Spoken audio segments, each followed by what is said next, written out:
So welcome to episode 2. Welcome to episode 2, folks, to Neural Network News. I'm John. And I'm Ignat. Thanks for tuning in. Here's just a few stories from this week. Midjourney released an update specifically tuned to anime with surprising results. We'll take a look. Neuralink was just implanted in a human for the first time ever. So, how's patient zero doing? Voters are facing a wave of AI-generated deepfakes. Is this just the beginning? What was the firing and rehire of Sam Altman of OpenAI? We'll take a deep dive into that. And should we be worried about AI biological threats? Let's jump in. So don't forget to subscribe wherever you get your podcasts and follow us on social media. Links are below. And if you have a question, feel free to reach out to us on neuralnetworknewsai@gmail.com. Ignat, you did bring some specialty items here. We have amazing beer. Thank you for bringing these. Yes. Today we're drinking Russian River Brewing. They usually have something clever to say around their label, so we'll give you some of that, you guys. It says does not improve with age. Hoppy beers are not meant to be aged. Keep away from heat. Respect your elder. Keep cold. Drink fresh. Do not age. Pliny the Elder is a historical figure. Don't make the beer inside this bottle one. A little Russian River humor. Not a barley wine style ale. Do not age. Age your cheese, not your Pliny. They're very specific to enjoy this beautiful beverage fresh. Let's go. All right. Russian River Brewing in Santa Rosa, Windsor, California. Cheers to everybody. Thank you for joining us again. So just a headline and recap of the week's news items. So Midjourney released a V6 of Niji-Journey. Niji-Journey version 6 is a version specifically tuned to anime. So a lot of the pictures that are coming out, and I love all the artwork, and you may have seen it if you are on TikTok or Twitter, now X, is the Grand Theft Auto style of some of the leaders of the world. Oh, they are so good. I'll post these pictures up here. So we have Nintendo anime style, so Bowser, Zelda, Mario, Princess Peach, and then the Grand Theft Auto we have here Elon Musk in front of a blue Tesla Model S. Yeah. Go yourself. It's fucking great. This is great. Barack Obama. Nice. Let me be clear. Yeah, with the cigar. Marilyn Monroe. Joe Biden. With an ice cream. Then you've got Joe Vladimir. Biden. Oh my God, Putin with if you guys are listening to us, with explosion behind him and what looks like, I don't know, a White House. It does look like White House being exploded behind him. Kim Kardashian. This is horrible Kanye. humor, by the way. This is great. Bill Gates. I don't even know what's up with And Bill Gates. all of these pictures, guys, they are in Grand Theft Auto 5 and 6 style. Yeah. Abraham Lincoln with his shotgun. Well, Abraham rifle. Lincoln will be more appropriate for the Red Dead Redemption. It is, yeah. Yeah, for their game, yeah. Donald Trump, just randomly. Fiery Sky. Albert Einstein with a revolver. Yeah. So these were fantastic. And then you have The Simpsons. I don't know if you watch The Simpsons. Mona Lisa, I saw some of them. Napoleon, and Nighthawk. So a lot of these were just really hilarious. So it was really interesting to see kind of like... Yeah, Red Dead Redemption style too, yeah. What they had. Yeah. So, guys, Neuralink was just implanted in a human for the first time ever with a product called Telepathy by Neuralink. Today is what? February 1st, 2024? We're officially in the future. Right? Hey, we're getting there. Here's what Elon said. Enables control of your phone or computer and through them almost any device just by thinking. Initial users will be those who have lost their use of their limbs. Imagine if Stephen Hawking could communicate faster than a speed typist or an auctioneer. That is the goal. That's Elon. I can't imagine having a computer just thinking and you just have a mouse that goes everywhere you want. I mean, that's kind of the holy grail of like computer being able to just think and it goes. Basically, if you want to do research on your laptop, you don't need a keyboard anymore. all you need to have is your thought, and like, are you gonna have to think, okay, I'm opening a browser window on my computer, and then you see on your computer and a browser window is opening? Yep. Yeah. So no need for mouse input. You just think it. You know what's crazy? I think it was Bill Gates who had, during his days at Microsoft, Yeah. he had a quote, business at the speed of thought. Yeah. So Elon is making that a reality. Making it but a we would not be reality. here without Microsoft and Bill Gates also. No. Well, Yeah. this is such a key product for VR, or if you want to, be a part of thinking into VR. My question is, how is our meat tractor is gonna? We don't have bandwidth to process. Yeah. And, I mean, so that was one of the items that yeah. certainly came up this week. ChatGPT has a new feature, the ability to call on multiple GPTs in chat by adding a specific GPT that you want. So in a chat, in your normal chat, you can just do an @ and as long as you've actually visited the GPT prior, it will pull it up. So if you type in, I'm working on a new project. Hey, can you create a presentation out of this text? And then it calls back and use a specific robot to do that text. Correct. This is in the pro version, just as a heads up for those. That's under, yeah, and you got to pay for this. And I want to make a commentary about the ChatGPT Pro version. I've been using it for a couple of months.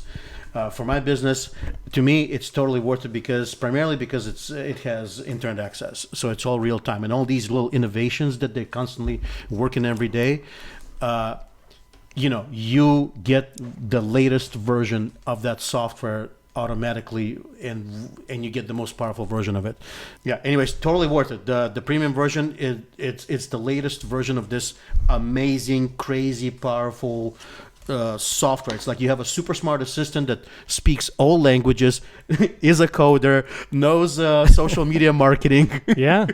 I mean, it's your virtual assistant. Is an expert on social media. Virtual assistant. Yes. It's just learning how to incorporate it into your workflow. Yeah. So heading on into our next segment here with special investigation. So this is our special investigation. New Ding, section. ding, ding. We call it special investigation.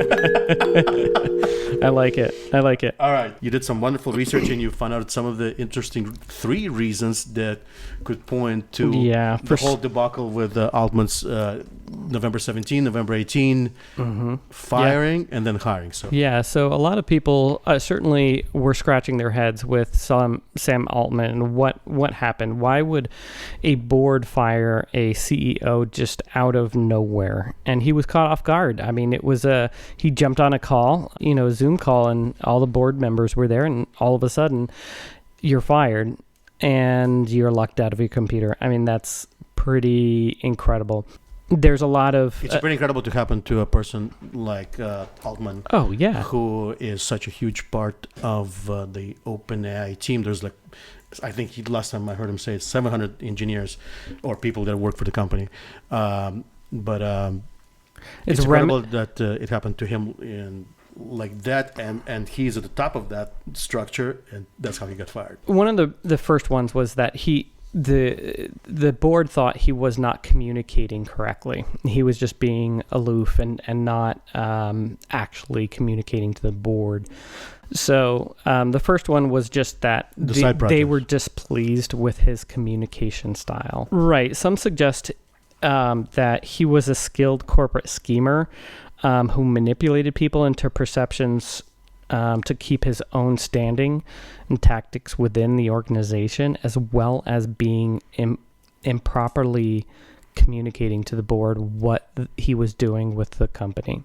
The one that I really think it is really the second factor. His co-person Ilya Sutskever. He Idiot. is kind of like their chief engineer, from what I understand. And there's Greg Buckner, right? Yeah. So Greg was his buddy who was basically fired along with him, and then Idias was essentially pushed out from what he was working on, and he was a part of the board making the decision. I'm sure for him it was, I don't like the way that I'm being pushed out, and That was between Ilya and Altman, right? Ilya and Altman. And from what we saw, Altman was trying to suppress his responsibilities or his control, or his influence. Because he had side projects. He had one of the side projects was with Johnny Ives from Apple that is specifically tailored to VR, augmented reality. And some kind of crypto connection. And crypto. And there's a bunch of things that that Sam was certainly working on that Ilya did not want him working on. And he disagreed with Sam and basically said, I'm not like on board with this. And so Sam pushed him out and reduced his ability to his power. If you are reduced in a corporate environment, like that's egocentric in that regard of like, why would you remove me from power? And like, why are you trying to diminish me? And then it could have been one of those, you know what? I'm disagreeing with this, and then seeing how it goes. And he's probably talking to the board about this of like, hey, this is what Sam's doing.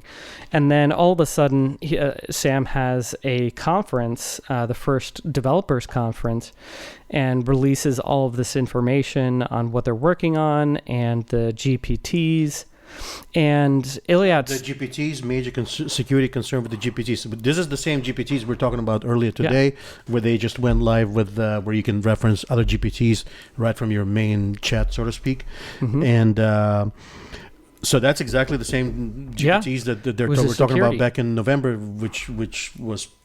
It was a complex thing. It was certainly a security thing. Yeah. And so there was a lot of power struggle, if I had to guess what the reason why he was dismissed.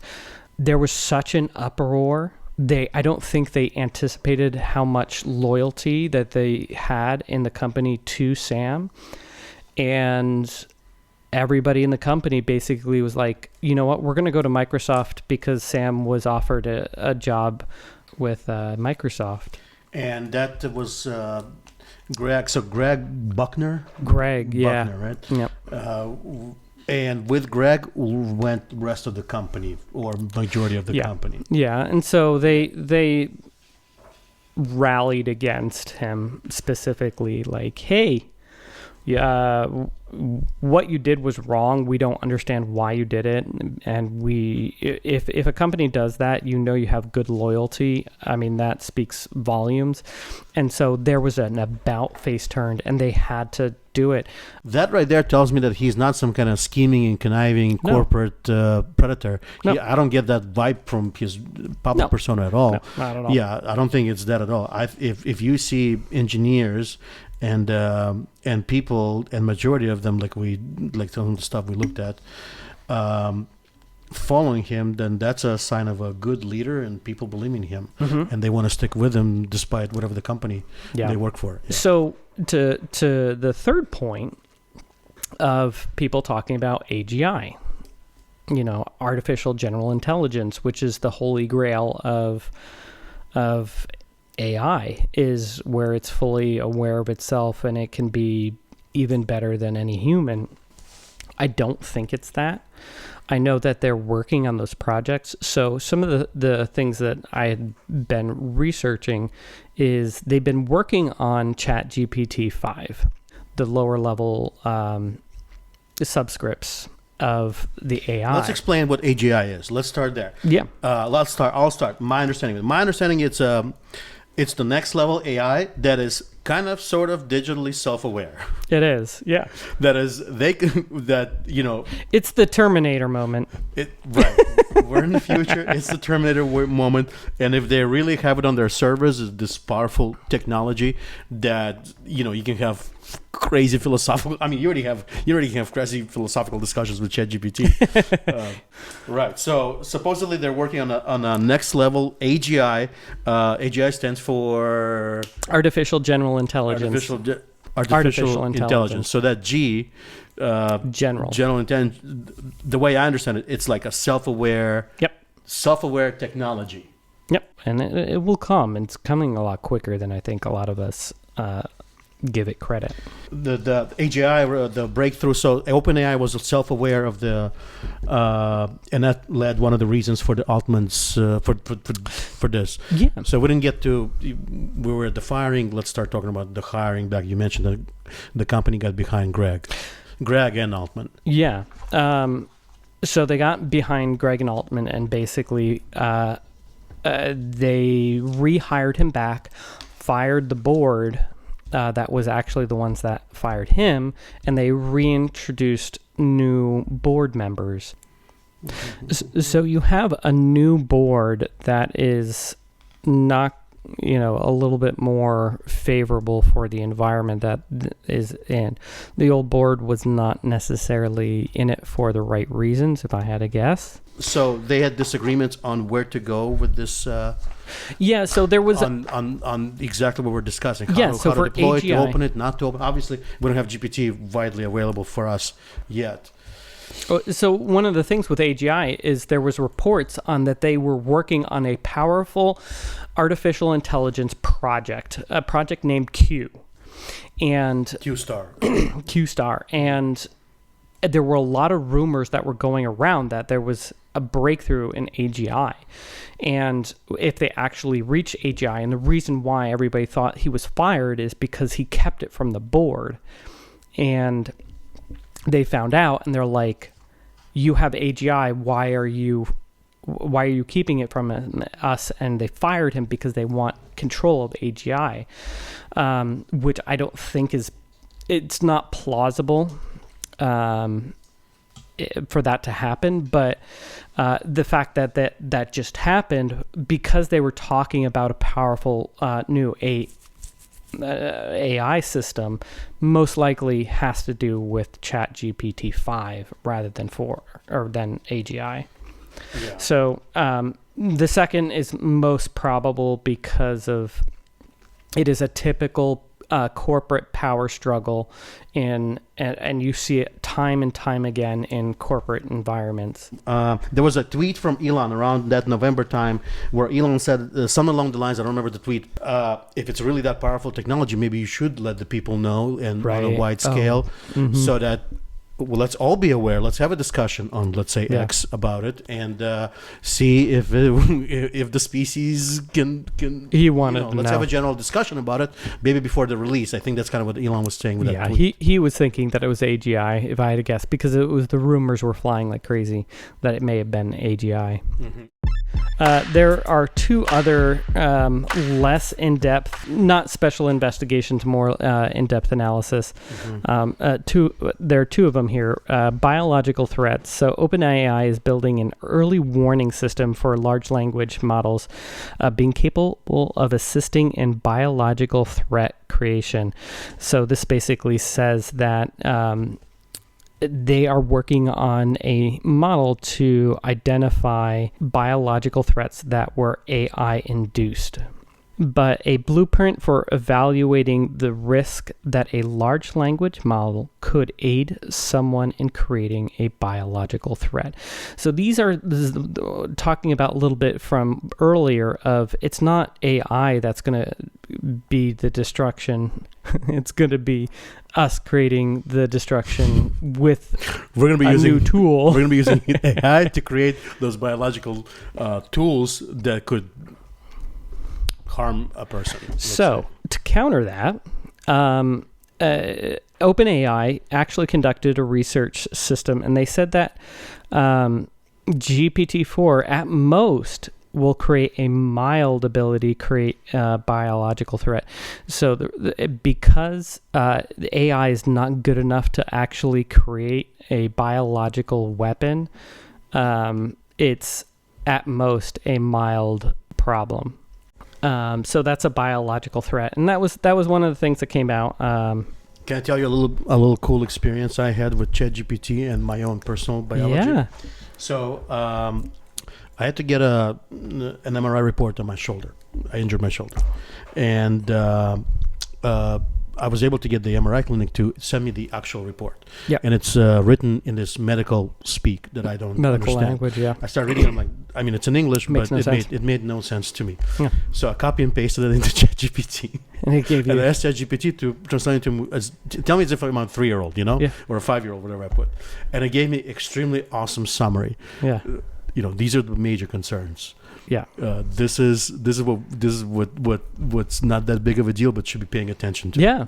And that's great. And that's amazing. All of a sudden, boom, just like that, I became a MRI technologist reading person.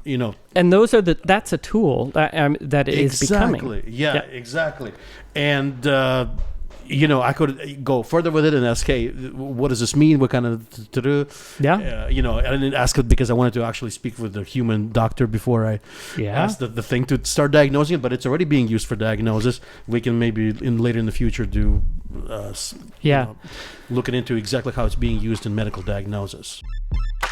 So another thing that a lot of the news organizations were recently talking about Apple and their AI. So recently, Tim Cook said AI, they are going to be announcing a product sometime later this year, probably a foundation model like ChatGPT. Sounds like they're going to be built into Siri. And about time. See me so dumb compared to ChatGPT, I asked Siri to do a simple thing that I thought if I just had the hands to do it, where's my Neuralink? You have no idea how terrible it is. Siri is a knucklehead compared to ChatGPT, and it seems like it should be so easy. So I did some research, and from what it sounded like, there was internal struggles within Apple's internal AI team. A lot of people were torn. They're like saying, hey, we want to develop an AI model. The higher ups basically said, no, we can't do that because it's not on device privacy. That's what Apple is all about. It's on device, meaning it's not talking to a cloud. It can't be intercepted. It can't, all of that information is held on the device. And so a lot of the researchers were like, our hands are tied. If we can't develop this, then I'm going to Google. And a lot of them did. They jumped ship. This was 2020, 2019. So it took them a few years. And recently, the AI team has, now that it's Apple Silicon, may have cracked the code on some of the on-device large language models, meaning that it could actually run on your phone or your MacBook. So this is where that privacy problem that Apple has in their core values is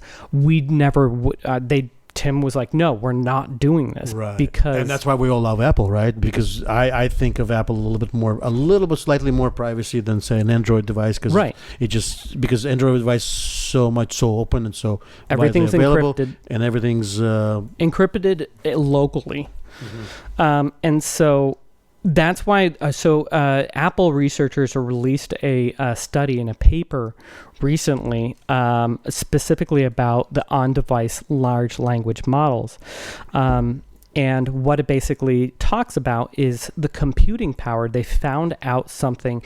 So if you have a large language model on a local device like my MacBook, it's very slow, and you have to let it process. And they figured out something on how to increase the GPU power in order to accommodate for large language models, LLM. On a local device. Mm-hmm. So there's a paper on it. I'll include the link to below. So they are secretly working on a product in the background. And Tim there's a lot of talk in the background that's happening. So they may be quiet right now. But they will be coming to market a lot stronger than I think that Samsung or Microsoft has. And the fact that Tim Cook said that they're working on a product and it's going to be, later this year. Okay, so let's go to our feature segment, AI ups, culture, and social amusement. So open the podcast bay doors, Hal. I'm sorry, Dave. I'm afraid I can't do that. Political deepfakes will be flooding the internet. A robocall targeted New Hampshire residents with a fraudulent phone call from President Biden. Tell us about that. It basically told viewers or told people to not vote. He said, don't go and vote. There's an actual Okay, so it was audio. AI because it wasn't Biden's call? It wasn't actual Biden. But it was Biden's voice. It was Biden's voice. And he got a call with his own voice. Yep. It's important that you save your vote for the November election. I mean, that's a deep fake. All right. So with other AI-generated ridiculousness, so a comedy special featuring an AI-generated George Carlin showed up on YouTube. Okay. So the jokes weren't that great, and there were questions about using a dead person's likeness without permission. So on Thursday, a lawsuit from George Carlin, his family made it clear that it was not nice, and so there was a lawsuit that a robot George Carlin stand-up special. This is the dumbest AI stunt of the week. That was 2 weeks ago. Oh my god! So the video is no longer on YouTube. It is now. So YouTube's taking action on that. Yeah, it's specifically the title is George Carlin. I'm glad I'm dead. Yeah, I'm sure it's somewhere. Oh my in gosh! the depth of the. I mean, I'm not gonna pull that. So we're gonna start wrapping up.